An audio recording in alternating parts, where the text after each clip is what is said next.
بسم اللہ الرحمن الرحیم 19 رمضان المبارک سن 40 ہجری کو جب حضرت علی صبح اٹھے تو جناب علی نے اپنے بڑے بیٹے حضرت حسن کو خواب سنایا۔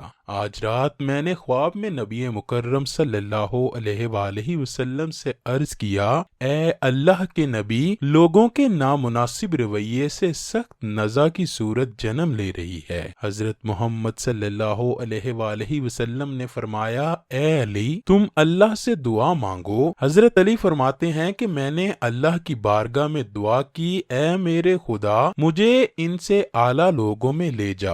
ابھی یہ بات چیت ہو رہی تھی کہ کوفہ کی جامع مسجد سے اذان کی آواز آئی۔ حضرت علی مسجد چلے گئے۔ قربان جائیے میرے آقا حضرت محمد صلی اللہ علیہ وآلہ وسلم پر علامہ جلال الدین سیوطی شافعی رحمۃ اللہ علیہ مسند امام احمد اور حاکم سے اس صحیح سند کے ساتھ حضرت عمار بن یاسر سے روایت کرتے ہیں کہ ایک مرتبہ اللہ کے محبوب صلی اللہ علیہ وآلہ وسلم نے ارشاد فرمایا، علی، دو قسم کے لوگ انتہائی بدبخت ہیں۔ ایک تو آل سمود ہیں جنہوں نے اللہ کے پیغمبر حضرت صالح علیہ السلام کی اونٹنی کی کونچیں کاٹ دیں۔ دوسرے وہ جو تمہارے سر پر تلوار مار کر تمہاری داڑھی کو خون آلود کر دے گا۔ تو میرے آقا صلی اللہ علیہ وآلہ وسلم نے مولا حضرت علی کو پہلے ہی بتا دیا تھا کہ تمہارے سر پر تلوار ماری جائے گی اور تمہاری داڑھی خون سے رنگین ہوگی، اور وہی ہوا۔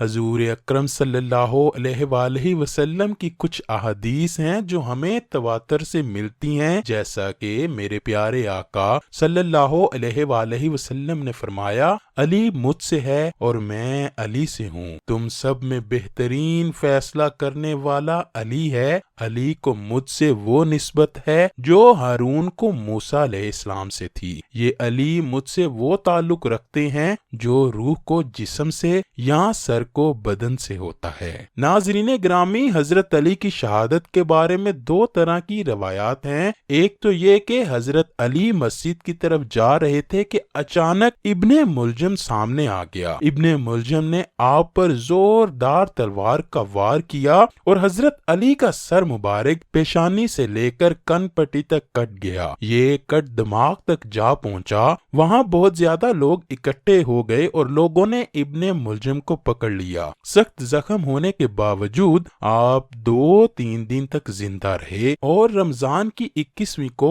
آپ نے شہادت نوش فرمائی۔ لیکن زیادہ قوی روایات یہ ہیں کہ آپ پر کوفہ کی جامع مسجد کے اندر حملہ ہوا جبکہ آپ نماز کی حالت میں تھے۔ حضرت علی مسجد کوفہ میں تشریف لائے تو ابن ملجم مسجد میں سو رہا تھا، الٹا لیٹا ہوا، نیچے تلوار کو چھپائے، تلوار بھی زہر میں ڈوبی ہوئی تھی۔ حضرت علی نے کہا، اے ابن ملجم، اٹھ جا، نماز کا وقت نکلا جا رہا ہے، نماز ادا کر۔ وہ ملعون اٹھا اور حضرت علی نے آخری سجدہ ادا کیا کہ یکایک عبد الرحمن ابن ملجم آگے بڑھا اور ایسا وار کیا کہ سر مبارک پر زہر میں بجھا ہوا خنجر اپنا اثر کر گیا اور روزے میں روزہ دار کو ایسا زخم لگا کہ پھر اٹھ نہ سکے۔ مسجد کوفہ میں شور برپا ہو گیا، قیامت کا منظر تھا۔ تمام چاہنے والے نالہ و فریاد کرنے لگے۔ حضرت حسن و حسین مسجد میں تشریف لائے اور اپنے بابا کی ریش مبارک خون سے تر دیکھی تو آنکھوں سے آنسو نکل آئے۔ اصحاب حضرت علی کو کندھوں پر ڈال کر گھر لے گئے۔ گھر والے تڑپ کر رہ گئے۔ حکیم نے علاج شروع کیا مگر زہر اپنا کام کر چکا تھا۔ ادھر ابن ملجم کو گرفتار کر کے لایا گیا حضرت علی کے پاس۔ یہاں ظرف دیکھیں کہ حضرت علی نے اپنے بیٹوں سے فرمایا، بیٹا، قاتل کو اتنا ہی زخم لگانا سزا کے طور پر جتنا اس نے مجھے دیا۔ اللہ اکبر! یہ انصاف تھا ہمارے خلیفہ کا۔ 3 دن اسی زخم کی شدت میں تڑپتے رہے اور 21 رمضان کو حضرت علی نے شہادت پائی۔ اکثر ہمارے ذہن میں سوال آتا ہے کہ حضرت علی کو کیوں شہید کیا گیا؟ ابن ملجم نامی شخص جس نے آپ کے سر پر تلوار کا وار کیا تھا، خوارج کی ایک عورت تھی جس کا نام ہستام تھا، جبکہ بعض روایات میں اس کا نام قتامہ آیا ہے۔ ابن ملجم اس پر عاشق ہو گیا۔ ابن ملجم اس عورت کی محبت میں اتنا گرفتار ہوا کہ اس سے شادی کرنا چاہتا تھا۔ اس عورت نے اپنے عاشق سے یہ شرط رکھی تھی کہ مجھے حق مہر میں 3000 درہم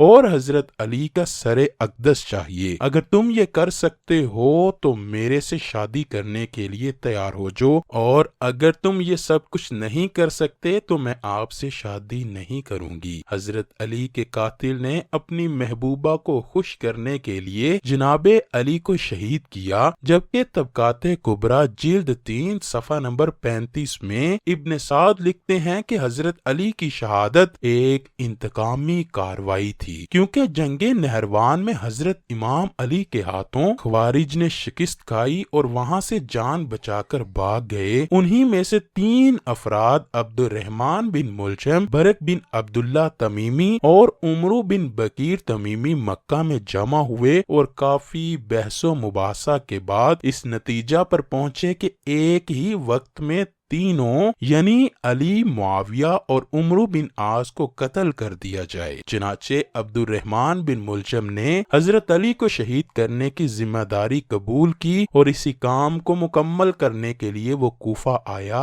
اور اپنے خوارجی ساتھیوں کے ساتھ مل کر حضرت علی کو شہید کرنے کے منصوبے بنانے لگا۔ اسی دوران اس کی ملاقات قتامہ نامی لڑکی سے ہوئی کہ جس نے شادی کے لیے حضرت علی کو شہید کرنے کی شرط رکھ دی، جس پر ابن ملجم نے کہا میں تو پہلے ہی اسی کام کے لیے آیا ہوں۔ حضرت امام غزالی فرماتے ہیں کہ عشق ایسی چیز ہے جو بڑے بڑے بادشاہوں کی آنکھوں میں پٹی باندھ دیتا ہے۔ عشق بادشاہوں سے ایسے ایسے کام کروا دیتا ہے جو کام بادشاہوں کو سلطنت سے غرق کر کے خاک میں ملا دیتے ہیں۔ حضرت علی کا قاتل ایک عورت کے عشق میں گرفتار تھا جس نے آپ کو شہید کرنے کی شرط رکھ دی۔ اس عورت کے پاگل عاشق نے اپنے انجام کو سوچے بغیر جناب علی کو شہید کر دیا۔ حضرت علی کا روضہ مبارک پر مورخین کے بے شمار اقوال ہیں۔ ایک قول یہ ہے کہ خارجیوں کے ڈر سے قبر مبارک کی بے حرمتی نہ کی جائے، اسی وجہ سے آپ کو چھپ کر دفنایا گیا۔ ناظرین گرامی، حضرت علی کی 3 ایسی فضیلتیں ہیں جو کسی اور کے حصے میں نہ آئیں۔ مباہلہ کے واقعے میں حضرت علی کو نفس رسول کا خطاب ملا۔ حضرت علی کا عملی اعزاز یہ تھا کہ مسجد میں سب کے دروازے بند ہوئے تو علی کا دروازہ کھلا رکھا گیا۔ جب مہاجرین و انصار میں بھائی چارہ کیا گیا تو حضرت علی کو پیغمبر نے اپنا دنیا و آخرت میں بھائی قرار دیا۔ آخر میں غدیر خم کے میدان میں ہزاروں مسلمانوں کے مجمع میں حضرت علی کو اپنے ہاتھوں میں ہاتھ بلند کر کے یہ اعلان فرما دیا کہ جس کا میں مولا ہوں اس کا علی بھی مولا ہے۔ اللہ اکبر۔ اللہ پاک ہمیں نبی کریم صلی اللہ علیہ وآلہ وسلم سے اور ان کی اہل بیت سے محبت عطا فرمائے۔